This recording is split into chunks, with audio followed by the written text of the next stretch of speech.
Hello, I'm Darlene Davies, and I have with me Carol Macy, who is our creative drama instructor, and who has been responsible for so much beautiful work with children in creative drama. We're going to talk about the project of creative drama, process and performance. We certainly have a variety of experiences which we have documented from the selection of the children and preparation, and I guess we have to call it creative rehearsal, and then rehearsal to a finished performance. Could you begin by sharing with us how you selected the children, the makeup of the group in the creative drama experience? The children who are deaf and hard of hearing I had worked with several times in Chula Vista. So they had a real sense of theater, and they were very comfortable creating. There were a few other children who were children with severe disorders of language. And I don't know that any of the three had done any theater at all. So we have a difference there. So we were working with children who were deaf and hearing, which was the first time for me to do that. So that was really interesting to be signing and talking and watch these children who could hear experience sign language for the first time, and to have that work in a show, an actual story. If I may interject something at this point, when I was watching the filming of the first day or two, someone said to me on the side, "Did you notice that some of those children who don't sign by the end of the 2 hours were signing?" And I always use sign language as a closure because it's such a beautiful language and so wonderful for the kids to experience it, and they focus in so quickly, so that it's a nice way of ending a workshop, bringing everybody together as a group.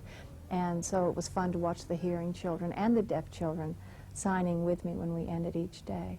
So in the beginning, you didn't even tell the story of what the little play or playlet would be. You did other sorts of things, didn't you? You had some kinds of creative drama games. I opened with an exercise I love called Something That I Like. I asked each child to say their name. It really is a name game. It's an introduction game, and then with that, I said, "My name is Carol, and I like looking at the stars at night." Okay, so my name is Carol. My sign name is Carol, from the heart. Carol. And I like looking at the stars. Okay? What's your name? My name is Adam. Adam, that's his, sometimes like a nickname, a sign name.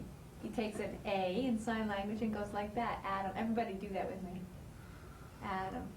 Okay. So we're getting that What's beautiful something that you like? individuality happening, and we're also creating that ensemble right away, which is important, I think, in working with a group. And I paid attention to what each child liked, because I knew that I could use that, hopefully, in creating a show with them. For example, Nora liked to dance. Okay. Nora. My name is Noah.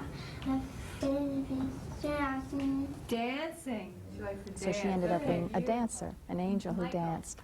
And the two boys, John and Michael, they like being creatures. They like moving like that, so I capitalized on that. So that's important for me to get a sense of where children are at in terms of things that are important to them. I think it's very interesting for children to hear other children talk about what they like.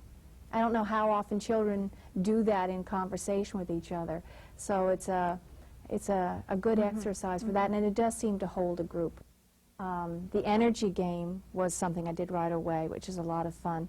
And I want to emphasize, while I think of it, how important music is. Doug Nakash, who did the music in this piece, in the whole process,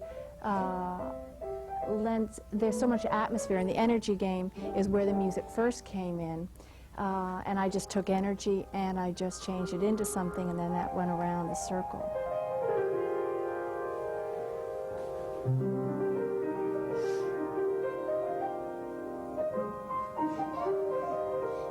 Toothbrush, right.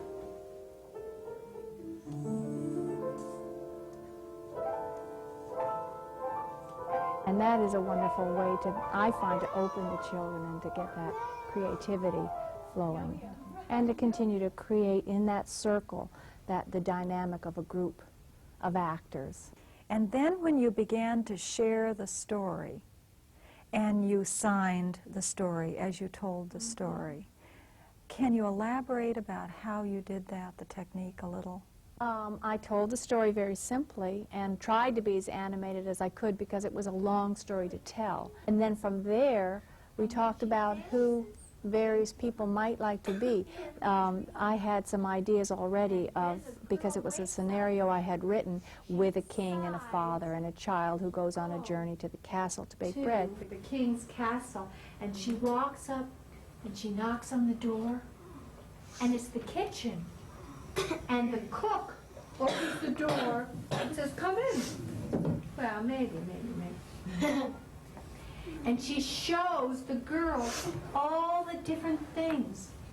There was room for children to be characters in the forest, in the king's forest, and so out of that we got the trolls, the boys who played the trolls, because that was something that they were interested in. It was a structure where I could plug in children's ideas. Nora being the dancer. It was something that I knew was had been in the story, and it was Nora that I thought would enjoy that a lot. So really, I told the story, and then we talked about who might like to do what part. I love this story. Yeah, I love the story.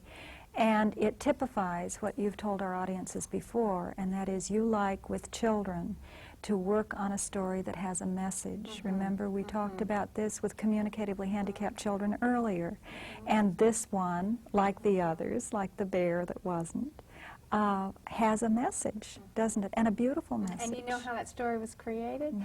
Back in New York about 7 or 8 years ago, in a state mental hospital, on Saturdays we used to do improvisation with the adults who would just wander in. They knew that in this big auditorium this happened at 1 o'clock in the afternoon. And so we worked with the idea of confidence, and this story evolved of a girl going to the castle and all of the obstacles that were there. And by the time she got to the castle, she had lost her confidence. So it was such a wonderful idea. To me, makes a very important statement about the journey of life, although we didn't speak this way, you know, in the rehearsal process. But I did emphasize with the children. I wanted to make sure that I had communicated to them what confidence was, so we were all clear about what confidence in that last moment when the king asks Penny, "What's in the bread that makes it so delicious?" And she thinks for a moment, and she says, "Confidence." And whatever they receive. But I think it's so important to use theater as a vehicle through which one can make a statement and one can help children to feel better about themselves. And it's so true in life. I started to say that we have these obstacles that bring us down, and we think, I can't do it, I can't make the bread, or I can't audition for that play, or I can't write that paper. And then we move through that, and I wanted to have the king and the angel be two people who said, "You can do it." And then the beautiful result that she went out and she into the castle kitchen, which was huge, and she made the bread. And she's enchanting in that scene. Yeah, It's just she darling. is. What a wonderful time she had doing that. Was there any trouble sequencing the story? I mean, did all the children keep all the sequence parts, what followed what, straight? I don't know, because they all listened to the story, and then we just began, and because I was taking them through it scene by scene, They learn by doing I it. think they learned the sequencing. Which is the best way anyway, yeah. isn't it? Right. The other thing is, did anybody say, "Oh, but I wanted to be..." No, Courtney had a moment, one child, she wasn't sure that she wanted to be the castle cook, and I sensed that right away when I said, "Would you like to be the cook?" And she had said angel, and I had already thought about Nora for the angel that danced. So I had to find a way right away in that moment to make the cooks sound interesting. What about if you are the cook and make her all beautiful for the party? Okay? That would be beautiful. And So I Adam- thought that maybe she could bring in flowers or something right before the actual festival for Penny in the kitchen and have flowers on herself and help Penny to look beautiful for the King's Festival. So I thought of that, and I watched Courtney sit up and feel okay about it. So it's paying attention to those kinds of things, because I didn't want anybody to be doing something they didn't want to. So I tried to make each part seem exciting for that person if I thought there might be a problem. As you think about each session, do they seem distinct as sessions? Was 2 very different from 1 when you went away and then came back?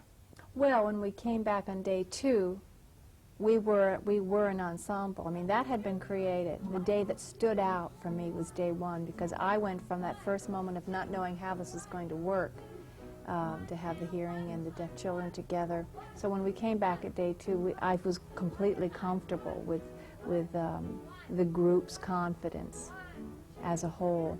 Days 2 and 3 and 4 kind of all blend together because we were moving through that rehearsal process. And things changed dramatically as we went into a more of a formalized rehearsal process, which was really day 2, 3, and 4.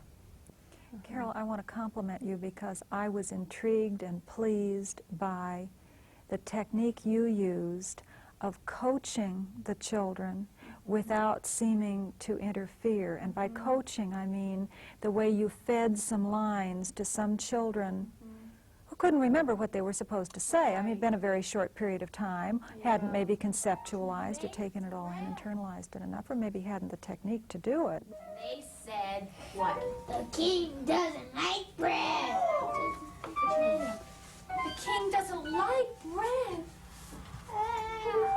Oh no, really? He likes what? Yeah, worms and bugs. Worms and bugs. With hearing children, I often give them the idea, and then Sure. and then they improvise, so that I'm not giving. I was uncomfortable with giving them line readings. This is what I want you to say and how I want you to say it. But sometimes I found that through imitation, through actually saying a line with animation, that I was getting good results. Sometimes one time I even got up and did a whole butterfly sequence to show Maritza what I wanted. And I had mixed feelings about that because I really want the children to be creating. Right. Well, we know that it's preferred that it emanate from the children, that it be intrinsically motivated and created. But sometimes, and a lot of experts say this, we can stand to the side and we can suggest what the line might be, whether it's a telephone role-playing situation or whatever. I'm not used to working that way, but I found myself working that way. I have to think about why I work that way, except that I felt it was in the time period that we had and what we were creating.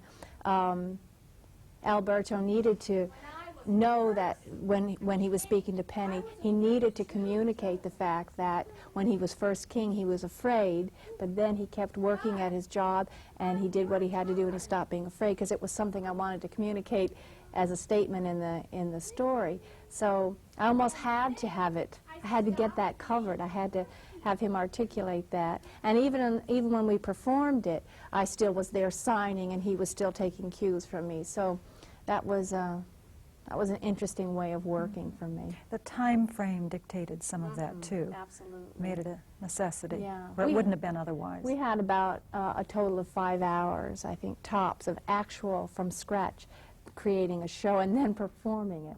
What do you think about 5 days of rehearsals? I'd never done it before. Would you do it again? I don't think so. I don't think with this combination of children and the, I think if I were going to create a story that had a structure and had, you know, the scenario that this had when we came into it, we weren't just, well, even just improvising an original story together, I would love to have a little more open-ended time. What I would have done differently probably I would have added maybe 2 days just to polish and to fine-tune things and to help each child to find moments where they had that opportunity to create within the structure. I love what happened in the exercise, for example, the energy game and Show Me Where I Am, where the kids had complete freedom to create a shoe store, or children jumping rope, or somebody coming and playing, you know, at Halloween trick-or-treating. And I think there we see the most creativity in the children, with the time frame moving very quickly into a story that had to become somewhat structured because we were moving so quickly into a performance. Some of that might have been lost. And we got some wonderful, wonderful moments that happened, but that was a very, you know, we worked very quickly to create that as an ensemble. Now construct an ideal rehearsal period. Instead of 5 days, 2 hours each, or whatever, what would you envision? Well, I have created shows like this in private acting classes, where I take the group of children that enroll in the class, I look at who I have, I get a sense through improvisation and theater games what the strengths are, which is what I did here, and then I tap those strengths. And those classes have usually been 10 sessions of an hour and a half or 2 hours, with a healthy break where we have a snack. But those have been Saturday workshops. And on the 10th day, we have a performance piece. And I was struck in the middle of this process when I realized, Oh my goodness. oh my gosh, we just got really about 5 hours once we get here and talk and all the other things that were covered. The actual rehearsal process was very fast. But I noticed every day of the first 4 days before the performance, you didn't close the session with the end of rehearsal. You then brought the children together for a wrap-up Yeah. theater, game, creative That's drama, right. more generalized, for about 20 minutes as your wrap-up. Yeah, I feel that's important. The rehearsal process was one kind of thing, and I felt it was important to connect with the children in a different way and to have each of them connect within the group. Day before Halloween, I just had each child mime what they were going to be for Halloween, and their excitement was there. They were very connected to seeing what each person was going to be. That was a way, again, of closing the workshop. So I wanted to bring us to a place of creating spontaneously again, or sharing something, to helping people to remember to go out quietly. Things that needed to be covered, I could cover there too. You got closure at the end of each Absolutely. session. Uh-huh. Now, Okay. one of the children was originally going to narrate. Cassandra. I mean, you didn't choose to be the narrator. You inherited that by Yeah. default. Can Yeah. you tell us about that? I had to. I knew that the storyteller, working with deaf and hearing children, having to give visual cues and audible cues, had to, obviously know sign language and be able to move things along. And I knew that creating something in the time framework that we had just demanded that we have somebody who could lift up a moment here and move something along and help support the children in remembering the sequence. We were going to kind of put her down in a chair with a book and have her read something, and I saw that in addition to the fact that we needed someone to move the story along and to help people, it wasn't really going to give Cassandra what she really needed, which was to be a character. She really wanted that. So we gave her a red dress and we made her one of the beautiful sisters. Where are you going? To the king's castle. You can't go and you need clothes. You need beautiful clothes. And I think that was more enjoyable for her. I think she really felt excited to be one of the actors rather than tell a story. So again, that's the process that happens when you're improvising and creating together. You start with something, and I thought, yeah, she'll be the storyteller, and then, no, that's not working. No, I should have thought I have to be able to sign for the deaf children and so on. I find I make educational choices, and sometimes I have to make an artistic choice, and for the show to happen at all, there needed to be a strong person helping the children to move along. And I saw after the first or second day that it wasn't going to work. Well, flexibility should be a Right. part of creative drama, Right. of any creative process, Right. but particularly creative drama. When you look at the final performance, does that performance qualify as creative drama? I would say the first 2 days, the theater games, the creating of places in pairs that the children did so easily and happily would be more creative drama. And I think we then made the transition very quickly into more structured, actually creating a performance piece. It was through improvisation, and at the same time we had a very set storyline. We had I had a scenario that we were moving towards, so maybe it moved more into a formalized rehearsal. There were moments where the children did improvise, and those were other highlights for me. And there was a moment where they were doing what they love to do so much, and that is just creating. And that was creative drama right within the structure of a storyline that was pretty structured. Were there moments like that in the final performance? Yeah, there were definitely moments. There were moments with the messenger and the horse, and the two of them, when they were off in the forest, the two of them towards the beginning of the show. But I think there were less. I think they were really trying to follow that storyline that we had created together. So there wasn't the room, I don't think, in that period of time to be that spontaneous and to try new things. Also, they were signing. He decided to do some pantomime. Oh, girl, We had speech and mime and sign language going on. And that was a lot to encompass for the kids, remembering what to say as opposed to creating a mime piece about two people in a restaurant, which is in the tape, which is a part of the series. We see the same children a year ago creating in a different way. I have a lot of reactions just listening to you as you explain, because as a language experience, and I mean total language, which can be non-vocal, it was a wonderful discipline which our children who are language deficited lack. That's great. They aren't able to organize their language if they have it, so it isn't of much use to them. They're not able to sequence, and frequently they're not able to stay with whatever the language experience is from beginning to end. Some of our children don't even deal with the concept of what is a beginning, what is a middle, and what is an end. So from that standpoint, it seems to me it's a very valuable That's experience. wonderful. And that's a very important standpoint. That really helps me. For this population in Absolutely, particular. because we're working with communicatively handicapped children, and here was a situation where they weren't just miming a restaurant, they were signing and communicating, and the ones that were had enough speech to be able to communicate verbally were doing that, and I was encouraging that. And the severe disorder of language children who were hearing, I was continually supporting them in being loud and communicating. We got some of that. So that's very important. That's a wonderful point. And that really helps me because that was a goal that was reached. They were gaining a structure that perhaps internally they didn't possess. Exactly. Yeah. And having to remember a sequence. Oh, all of Many it, times on everything their own, that you yeah. have to juggle and remember Right. the whole time.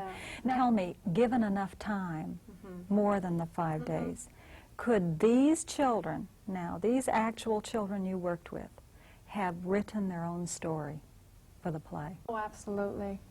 In fact, I often work that way. I often begin with no idea, and then the children start improvising. For example, the improvisation of the shoe store or the restaurant or the library or the beauty shop could be the catalyst for a whole improvised show. So I completely trust the children to come up with equally exciting material.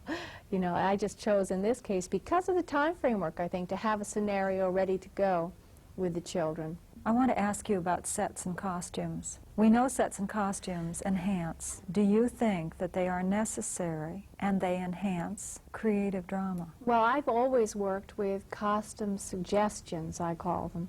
I've never had the money to have a wardrobe that I could, have access to for shows. So I have spent 10 years going to thrift shops and just having a bonnet and an apron and just little touches.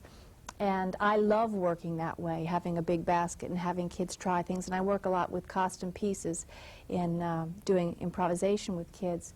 So I think it enhances it. It was absolutely beautiful to look at. And the children loved And the they costumes. There's loved no it. doubt And I about think that was a wonderful part of the beautiful process. And it did enhance it. And I don't think it's necessary. Did that speed the process of gaining some kind of characterization?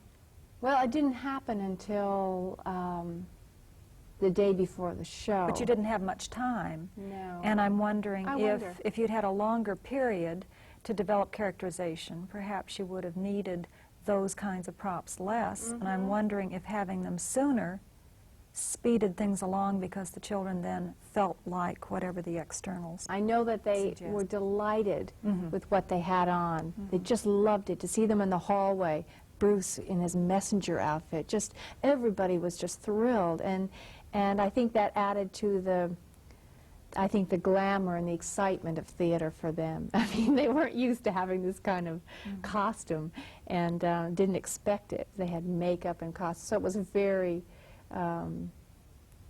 very special experience. In rehearsal of formalized theater, lots of professional actors want to wear some garment, some piece of something to suggest character, not because anybody's going to be watching, but to get the feel of the character. So lots of women will wear a long skirt, for instance, a petticoat during rehearsals, because the actress will say, I feel more like the character. So in that sense, it may be very helpful right from the start to have things around you to suggest. Absolutely. So total neutrality, unless we have marvelous imaginations, and we're Marcel Marceau, probably is not the best, the greatest inducement. I think working with a few props and costume pieces is very exciting. That's how I'm used to working. So I think that working in the studio with lights and costumes and makeup and all that was a very, as I said, was a very exciting part of this whole process for the kids, and very, well, just very glamorous. I mean, they would never use those terms, but how exciting to have people fussing over you. I mean, this was something that A lot of had attention. never happened. But did it restrict in any way? At the same time it enhanced, did it restrict in any way? I think there were moments where I saw that a bonnet kept me from seeing Maritza. I wish that I had thought that one through and not had her wear a hat. It was beautiful, but I wanted to see her face when she was with Penny doing the butterfly and picking flowers. Penny, in the beginning, when she first had her shawl, was taking it off and putting it on at times where it was distracting. She had a bonnet, straw hat that she was playing with. So in those little ways it was restricting. But I think when we finally ironed that out and took the hat away or said, don't keep taking off your shawl, then it just enhanced. But we had to, again, pay attention to what was working, what wasn't working. And as I said before, I don't think it's vital to creative drama. How did the children react to seeing themselves on TV? Did they see some of the, At the film? party afterwards. I think they enjoyed it. They were very involved with the cake and the crackers. There were moments in sign language where Nora and Maritza and Penny were talking, and I think Nora told Penny that she looked pretty, but you could really feel the excitement of being on television. This is what it was for them to be able to see, and what a special thing to be able to see that, get that kind of feedback, be able to watch themselves. So. But it amazed me because in the first 10 minutes of each one of your sessions, I watched the children to see if there would be a period of having to desensitize them to the cameras. But the children seemed impervious to that. Isn't that wonderful? They just went about their business, and I said to myself, wait a minute, what is this? Why isn't there a shakeout period here while they get used to it? And I always, when I notice, I watch situations where people are working with children in a video, and it's not myself, I notice that teachers will say, I saw this the other day, now, don't look into the camera, and these people are going to be here, but it wouldn't look very good if you turned around and looked. And I thought, that's unnecessary, because the kids really are focused on the story, and that really isn't the way it might be for an adult, let's say, who was a part of a workshop. I think they just kind of have fun seeing themselves and enjoy different moments, and who knows what goes on inside of them when they're watching that. What I do think goes on is a growing confidence. What I do think goes on is a stronger sense of self. Ah, look at that, you know, and the costume and everything, and then they really seem to acknowledge one another, and they seem to, there seems to be kind of an inner acknowledgement that goes on. What do you think about the performance in a studio versus a more natural environment? Would it have been better? I think that having a set was wonderful, a simple set that they could be in. I've worked with kids for years on gymnasium floors and on bare stages having to create imaginary sets, so it was fun. That was fun for me to have the costumes and the set. I was moving so clearly towards this story being communicated. But out of the studio environment, let's say, and on a classroom, you know, where we cleared the desks and chairs and worked with this, building the show through improvisation, I think it might have been different. I think it might have been, again, there might have been more creativity, a little more spontaneity. I would have given them a little more freedom. I think I imposed some things on them that, because of trying to meet this goal of having a performance piece where a story was communicated.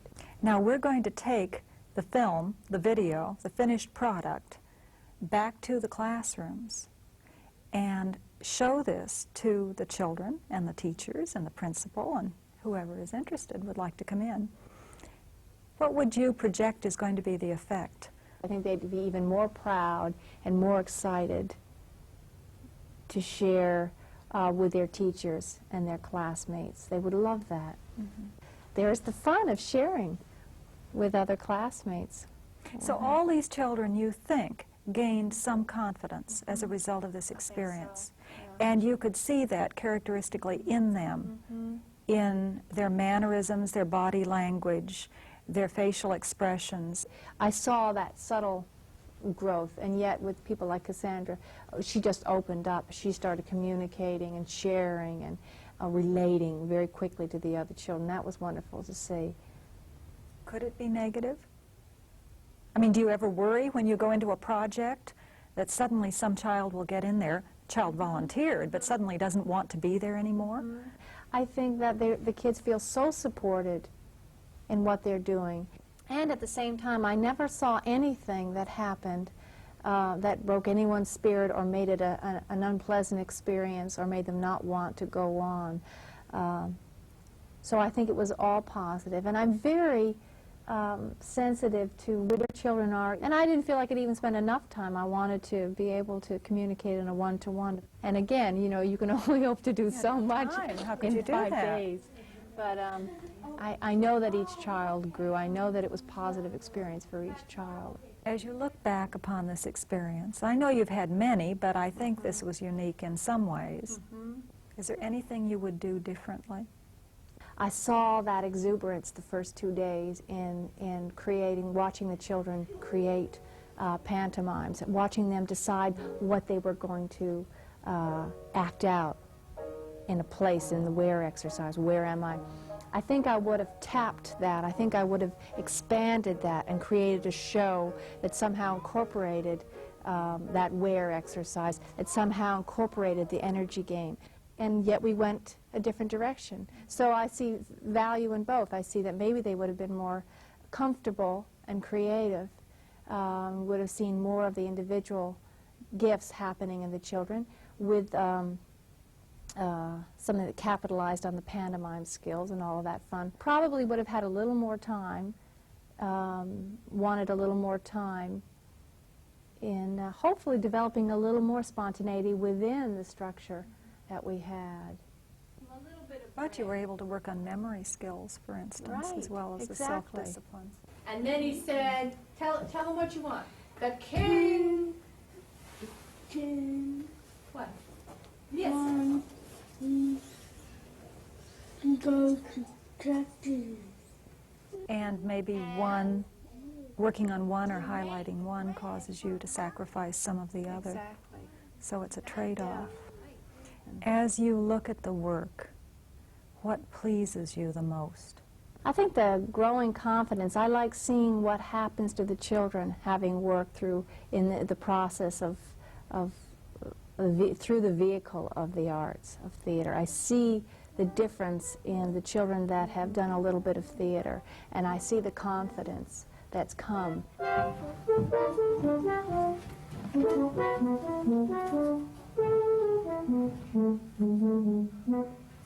It pleases me to see the sense of self that comes from being supported this way.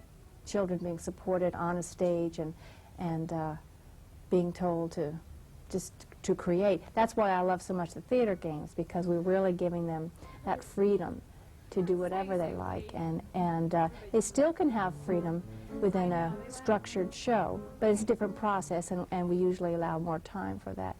Oh.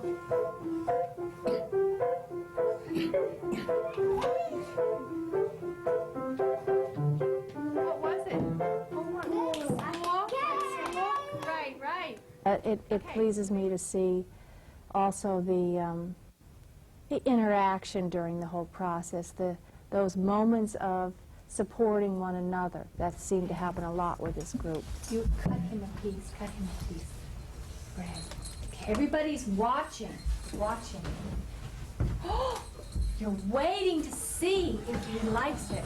Okay. There was a lot of support and a real sense of ensemble after the first day, and that was beautiful. I didn't know when we first started how it would be to work with 3 children who seemed very frightened, and a group of children who were deaf and hard of hearing, and the other 3 being hearing, how it would all work.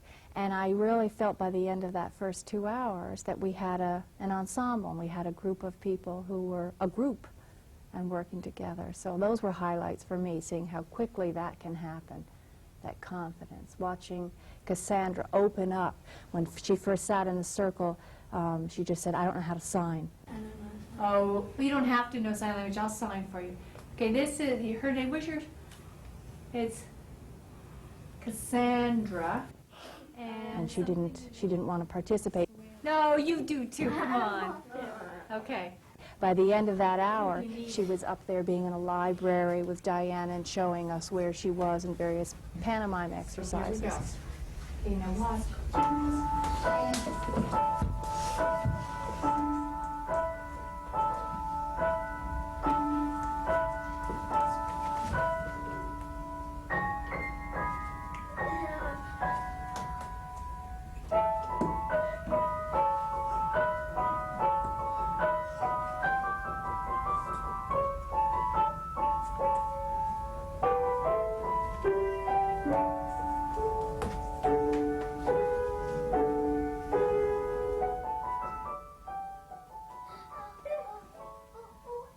So those kinds of moments are real highlights for me. So there was a freeing. Absolutely. Yeah. Well, But thank you. Yeah. Thank you, Carol. Thank you for sharing with us. Thank you, darling.